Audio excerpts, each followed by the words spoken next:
Hey, how you doing? This is Kevin McCain with Horror Classes and Kevin McCain Studios. Today we're going to be working in watercolor. We're going to be talking about how to match colors in watercolor. We've had some videos where we've talked about the color wheel.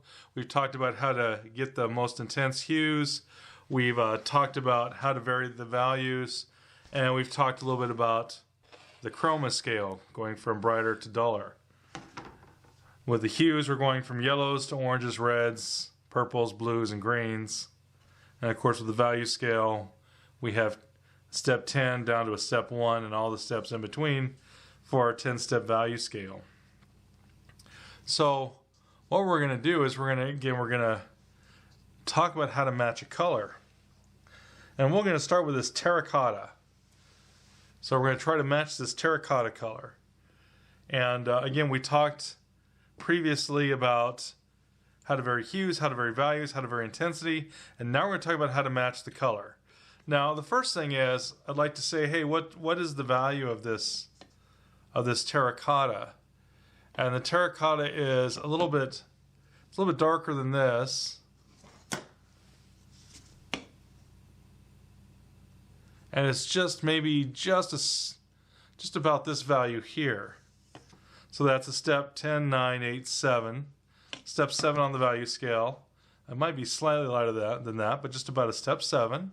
We know that the hue is red, and it's about a medium intensity. It's not super bright out of the tube like this, and it's not gray like this.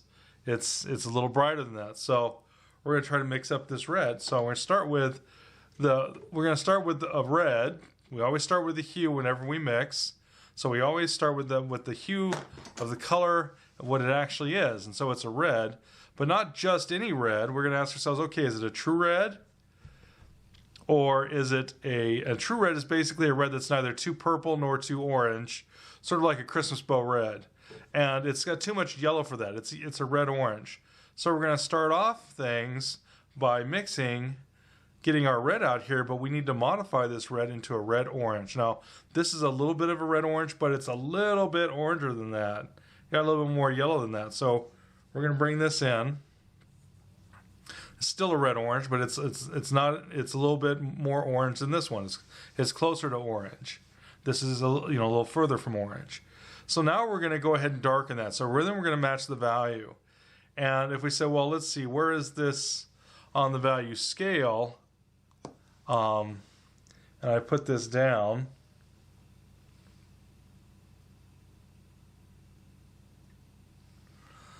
And we said we were looking for something about like this.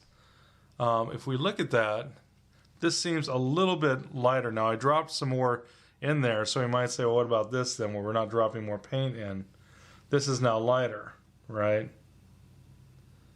So I might need to lighten this a little bit with some water. But here's the other thing we have to remember with watercolor: it dries lighter, and it usually dries lighter by sometimes a half a step of value. So this one's probably going to be just fine. So there's an old adage in watercolor: if it's the color you want when it's wet, it won't be the color you want when it's dry, because watercolor will lighten, and sometimes it lightens upwards of almost 30%, which is almost 2 steps of value or 3 steps of value. The lighter color is not so much, but we're going to come back to this red-orange. So I think the value is fine. So now all we have to do, we have the hue, we have the value. Now what we're going to try and do is we're going to try to lower the intensity of this color. So I can do it one of 2 ways. Now I got my burnt umber, which I could use. And so we can add some burnt umber to this. Now, sometimes people are like, why do I have so many colors here? Well, I've got so many colors here because the more colors you have, the greater your color range. That means the more colors you can mix. So, but still, this isn't too bad. This is pretty close, I think, to that color. Let's see what it looks like on the paper. All right. Again, that's going to dry a little bit lighter. It's not too bad, but I think it still needs more yellow. So I'm going to come over here and I'm going to grab some of my orange or yellow. Don't touch the lemony stuff. That's not what we need. think we just need a little bit more yellow here. All right. All right, that's not too bad. Yeah, right about here. So we have, again, now with watercolor, I'll tell you, it's a lot harder to match in watercolor than it is oil or acrylic. But we're in the ballpark with this. And if we thought, well, you know, maybe it went a little too yellow, maybe we went too crazy, we could put a little bit more red back in here. And again, we can go ahead, well, this would be just with a little bit more red. Okay. This has a little more yellow, this has a little more red. This has too much red, right? And I think, again, that might be, again, a little light. So we'll put a little more paint down here. Like so. Okay. So again, pretty close. So we always start with the hue, and then we modify the value, and then we modify the intensity. The brown that we added was to modify the intensity. Now, brighter colors are a little, sometimes are easier than some of these duller colors. So, but we've got this one that's a purple. And there's two different purples on here, but we'll just kind of be shooting for sort of like this area right here. And this area right here, if we came over to this value scale, we're going to find that this purple is somewhere between this is, you know, a step 3 and this is step 2, and it's right about at the step 2, what I'm going to try, or pardon me, the step 3 is what we're going to try to mix this as. And it's a red violet. It's not just a violet, but it's a red violet or a red purple. So I'm going to grab my blue. Now I had some red in there from the previous mixture, and it just really gunked up my blue. I cannot get a really bright, if I start putting other color in there, it's going to muddy it. And we're trying to get as bright a color as I can possibly stand. And so I've got this red violet. Now if I didn't have red violet, ooh, that's pretty dang close. In fact, it's so close I'm going to use a different color because that's cheating in my book. So let's try it with a different color. So we're going to say, all right, well, let's try our alizarin crimson. Alizarin crimson does not have that much purple, so I'm going to have to mix it. So I'll go with my alizarin crimson. And then I'll use my ultramarine blue, which is a purple blue. And then we've got the alizarin crimson. Now it's a purple red, but it's not as, you know, purple as that one. So I'm going to mix this. Now, because these colors are further apart, the color I'm going to get is a little bit duller. Okay, that's a purple. Looks like I still got some brown in here from that other mixture. Let me see if I can pull out some more of this, just in case there's, yeah, there's some brown still in there. Okay. So I'm going to try to see if I can, and so that might be the other part of the reason this went dull, because that went duller than I would have thought. All right, so this is it gets really bad. Sometimes you have to go and wash your brush out with soap and water. But let's try this again. So we're going to go ahead and get the alizarin crimson, the ultramarine blue, a little brighter, not a ton, but a little bit.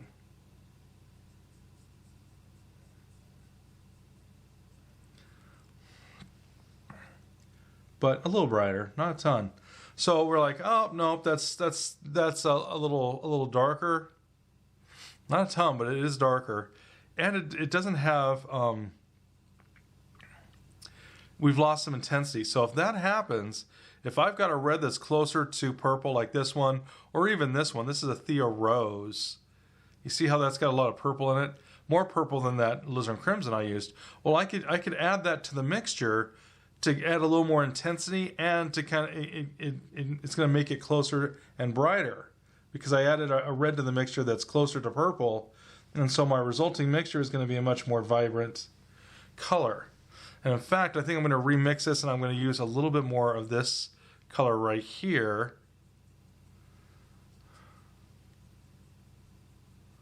This is a little too red, so we need still a little bit of blue to this. A little bit more blue. Okay, So I didn't use that other one that looked like it was kind of the exact right color.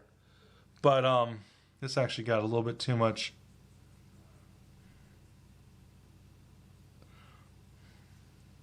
Too much blue in it. So still, again, these are pretty good colors through here. So not bad. That was a bright color and not that big a deal. This is going to lighten though as it dries, so you might have to come in here because this one might lighten by, a step of value or more. So you have to make it darker than what you want it. That's the one thing about watercolor that's a little unnerving for those people that have just started watercolor, is the idea that you have to be, start making colors darker than what they are, so by the time it dries, it's closer to what you want.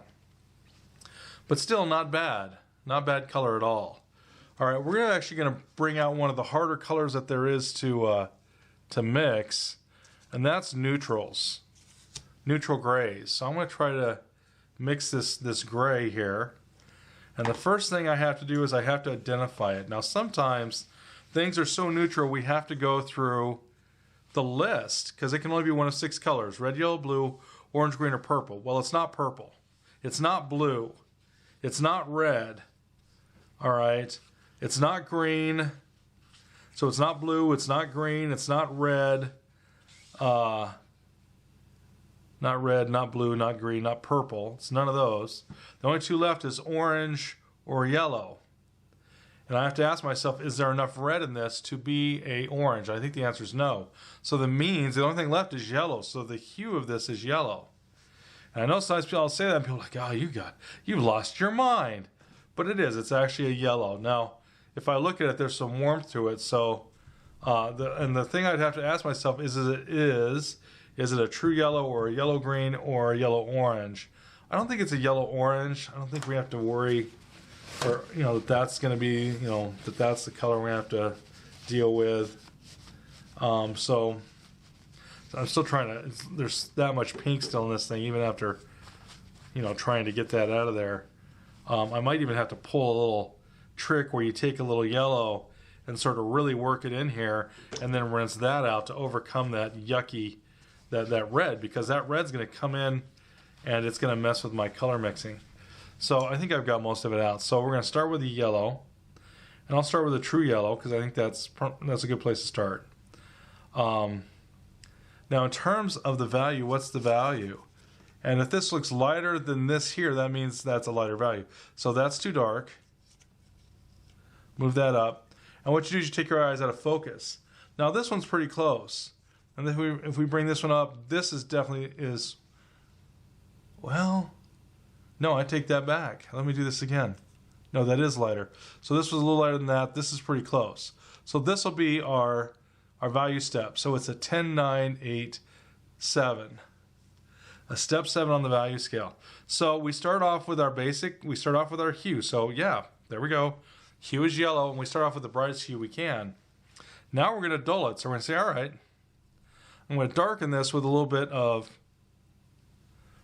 burnt umber, which is a dark, dark, dark, dark, dark orange. Okay, so this is darken this, and I'll bring this down over here. Okay, and we're going to see if this is dark enough. It's not bad as far as that goes, but that's far too bright. This is a low intensity. That's a medium intensity. So we need to neutralize this. So remember, to neutralize this more, the only way well, it's not the only way, but the way we're going to do it, there's always like half a dozen ways to mix the same color with different paints, and you can even use different processes and stuff like that. So I don't want you to think this is the only way. This is the easiest way for the beginner. And so I add a little bit of Payne's gray and the brown to it, to this yellow. And this is still yellow. So we come over here, we're going to go, okay, how does that look? Okay, that's where we're at. Now remember, this is going to get lighter as it dries. Okay? So that's important, but as I'm looking at that, I'm asking myself, is the chroma too high?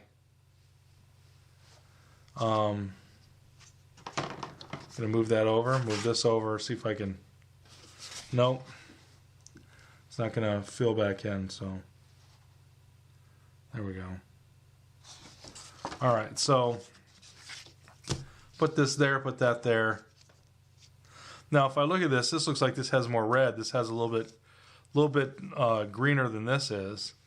And so if that's the case, don't be afraid to put a little bit of, I put a little bit of green in there, a little bit more Payne's gray, and I'm going to move this, as long as I put just a little bit of that green in there, I'm going to change this from that value to that. So this has more green, this has a little bit more red. Now we're in the ballpark. Pretty dang close. I think that was a bit much. Let's try this again. So I think that one right there, actually it's somewhere between those two, isn't it?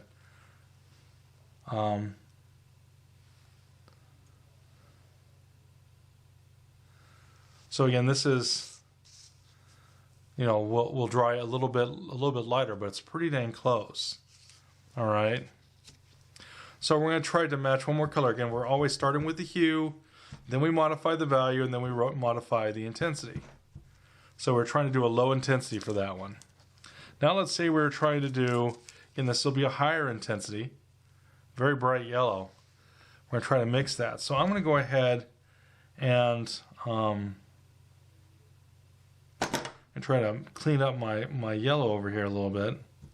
It's got some red in it. It's got all kinds of red in it. All right.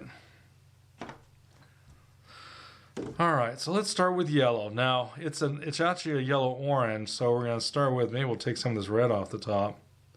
We're going to have to add red to this anyways. And we're going to take a little bit of this and a little bit of our red.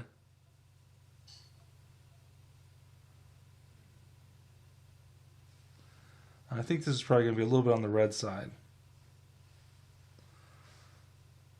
Nope, not really. So yeah, that's I think that's close. We can see if we can get a little closer. Let's bring a little bit of this. This is our yellow orange. Bring that back in here. Bring this back in here. And bring that in there.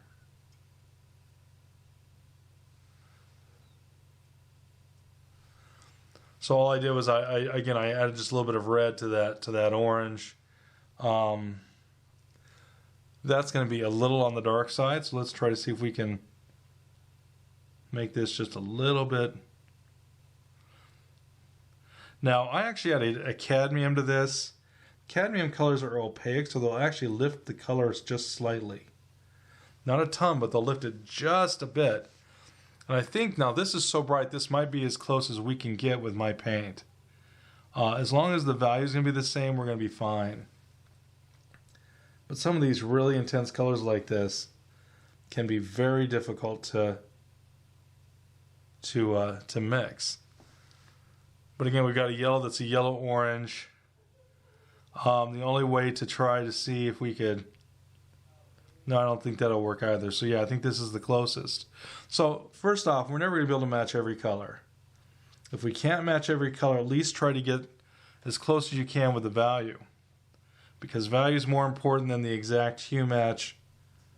So even if this was like not quite the same by much, that right there is straight out of the tube, but just slightly, I think, just slightly too yellow. But truth be told, in most paintings, any of these guys would work. So again, not bad. So we've got these colors. Now this is almost dry, and we can actually put this over here. And these two again almost dead on. It's hard to do, very hard to do in watercolor. If we took this over here, which one of these colors is closest to this? And for my money, it's going to be one of these two over here.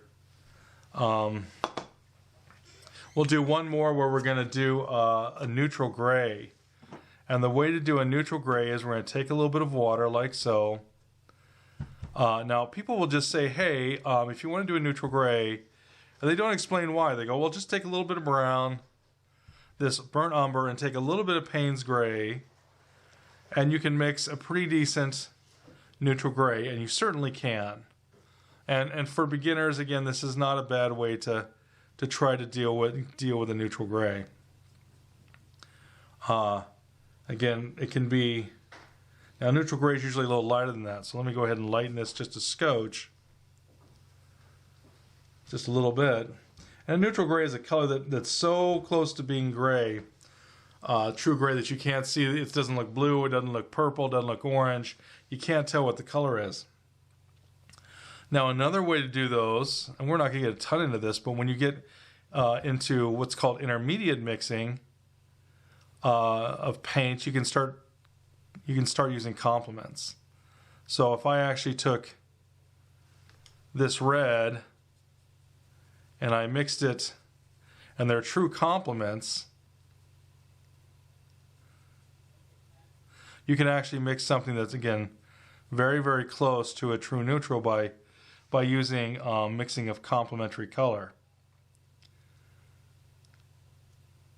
It's close, but not quite there.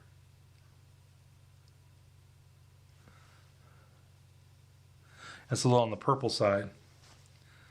So let me add a little bit more of this to it, a little bit more of the yellow to it.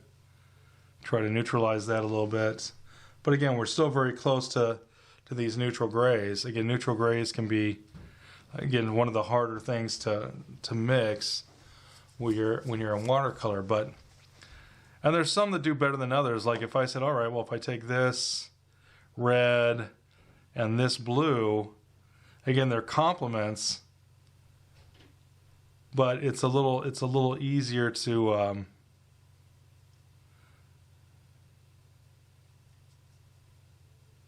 take a little bit of yellow. It's still casting a little bit on the red side. Okay, so I took a little green. I think I said yellow, but I took a little green because it was still a little bit red, and I used a blue green because I wanted to keep it a little bluer. But again, we're pretty close to, again, a neutral gray.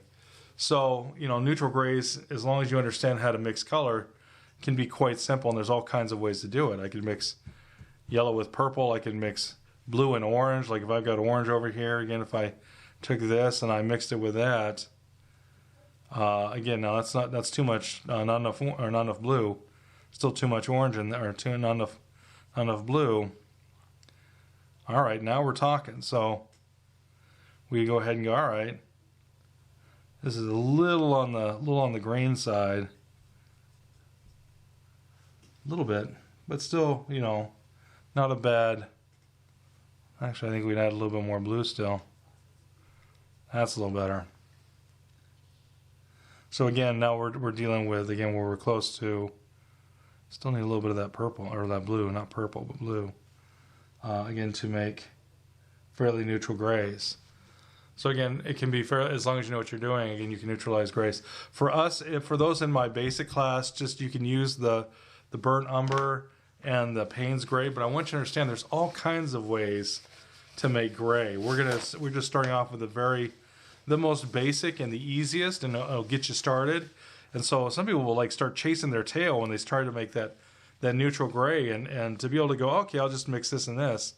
That's great, but as you get to become a better artist, you have to understand more about well, sometimes, because there's people that they could use this brown and Payne's gray their entire life and do amazing paintings, and there's certainly artists that have done that. But if you're like, well, I want to know more about color, I want to be like an impressionist instead of painting like Winslow Homer or something. Well, Winslow Homer had a little bit of impressionistic side, but instead of like a classicist or something, well, then you're going to have to know a little bit more about color. But you can make grays by adding the complements. The hard part is they have to be truly complementary. So if I have a red that's too orange and a blue that's too green, it'll start to cast on the green side. So you have to make sure that when you're adding those complementary colors, they're truly complementary. If they're not, they do what's called an arc. So they never, like right here is supposed to be middle gray, but if it's too, you know, if I use this color and a color between here, it'll favor somewhere along the yellows and greens. If I used a blue that was a little closer, blue-green that was closer to blue, and a red that was a little closer to true red, it's going to arc this way through the purples and stuff like that. It's called a color arc. So that is a little tough, but it's not that big a deal once you, again, kind of get used to it. But, you know, again, look at all those wonderful grays. Some people will try to go and buy a tube of gray because they don't know how to mix it, but once we know how to mix it, it's very easy. You mix complements. Well, this is an orange. This is a blue. Complementary color right there. And again, you'll get these lovely grays. And again, there's other ways to do it, but that's a very simple example of complementary color mixing. So go ahead and give this a shot. Again, whenever we mix color, we're gonna go ahead and ask ourselves, what is the hue? Is it red, yellow, blue, orange, green, or purple? And we'll mix that first. And then we ask ourselves, what is the value? And then we darken or lighten it.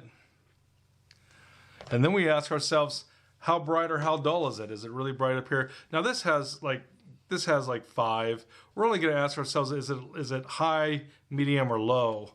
One of 3, and that way, so a high one would be, this would be a high intensity color, this would be a medium intensity color, and this would be a low intensity color.